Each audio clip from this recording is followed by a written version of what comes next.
आजाद बेटी गुलाम बहू पार्ट 2। कल आपने देखा कि निर्मला ये ठान लेती है कि वो मधु के होने वाले ससुराल के बारे में सब कुछ पता लगा कर रहेगी। जी मैं कुछ दिनों के लिए मायके जाना चाहती हूँ। जहाँ जाना है जाओ, लेकिन शादी तोड़ने की बात मत करना, क्योंकि मैं जुबान दे आया हूँ।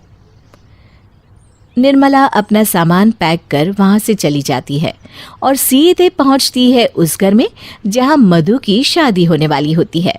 वो बेल बजाती है। सुधा दरवाज़ा खोलती है तो सामने मधु की होने वाली सास है। अरे कौन हो तुम?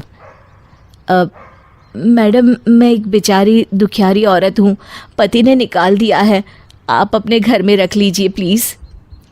आए हाय, मैंने तो धर्मशाला खोली है ना, जो कोई भी झोला उठाकर दरवाजे की घंटी बजा दे और मैं घर में रख लूं। आए बोलो।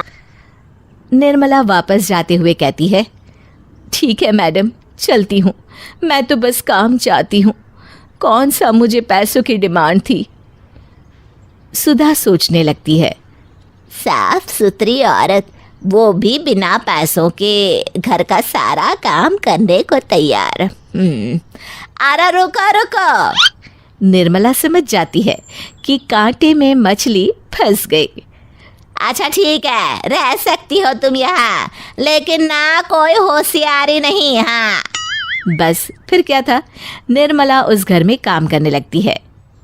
एक दिन बाद निर्मला सुधा से कहती है, मैम एक बात बताइए ना, जब मैं फ्री में काम करने को तैयार हूँ तो आप मुझे काम पर हमेशा के लिए क्यों नहीं रख लेती? अरे क्या करना है नौकरानी का, अब कुछ दिनों में मेरे बेटे की शादी हो जाएगी। अरे वाह, ये तो बहुत अच्छी खबर है। तो क्या शादी तय है? हाँ हाँ, मधु नाम है लड़की का, इकलौती लड़की है, माँ बाप की खूब दहेज लाएगी। हाय हाय। और अगर दहेज ना दिया तो? और आप मुँह से कौन ना मांगता है, इकलौती है, खुद ही देंगे, और नहीं दिया तो निकालना हमें आता है। हाय हाय। निर्मला समझ जाती है कि ये लोग लालची किस्म के हैं, पर वो सोचती है कि हो सकता है लड़का अच्छा हो। अरे रात के 2 बज रहे हैं, अभी तक लड़का नहीं आया आपका। तभी दरवाजे की बेल बजती है। निर्मला दरवाज़ा खोलती है तो सामने एक सुंदर सा लड़का खड़ा होता है, जिसे देखते ही निर्मला के चेहरे पर मुस्कान आ जाती है। वो मन ही मन सोचती है कि चलो माँ ऐसी पर बेटा तो सही है। लेकिन तभी बेटा धड़ाम से निर्मला के ऊपर गिर जाता है। निर्मला घबरा जाती है। अरे क्या हुआ? तभी पीछे से मधु आ जाती है। अरे कुछ नहीं हुआ, बस शराब कुछ ज़्यादा पीता है, चलो इसे पकड़कर कमरे में सुला देते हैं। आओ हाथ दो मुझे। लेकिन शराब पीना तो स्वास्थ्य के लिए हानिकारक है। अरे आजकल के लड़कों को कौन समझाए। हाँ अरे तो क्या इसके होने वाले ससुराल वालों को ये मंजूर है? अरे यह भी भला कोई बताता है कि जी हमारा लड़का ना बहुत ज्यादा शराब पीता है। हाय हाय, तू बिना निर्मला बड़ी भोली है। अगले दिन सुबह निर्मला मधु से कहती है, वो आपका बेटा दिखाई नहीं दे रहा है, क्या ऑफिस चला गया? ऑफिस? हाय हाय, अरे नहीं नहीं, उसकी तो नौकरी 2 साल पहले ही छूट गई थी, बड़ी अच्छी नौकरी थी वैसे। तो फिर क्या हुआ, नौकरी कैसे छूट गई? अब क्या बताऊं, किसी लड़की के चक्कर में आ गया। फिर नौकरी क्यों नहीं की? अरे मन ही नहीं करता इसे नौकरी का, कहता है मेहनत बहुत है।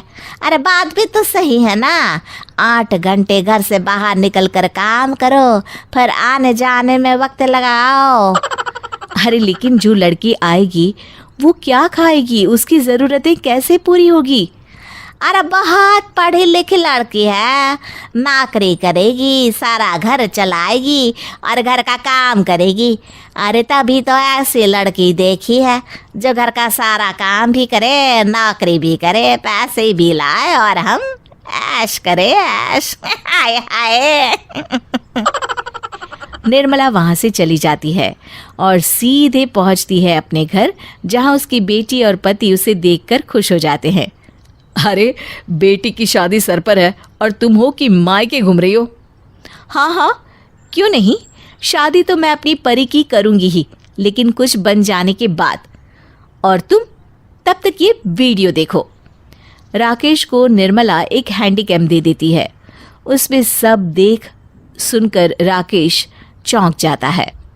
देखा तुमने, किसी और के कहे पर विश्वास कर अपनी फूल जैसी बेटी की शादी किससे कराने जा रहे थे।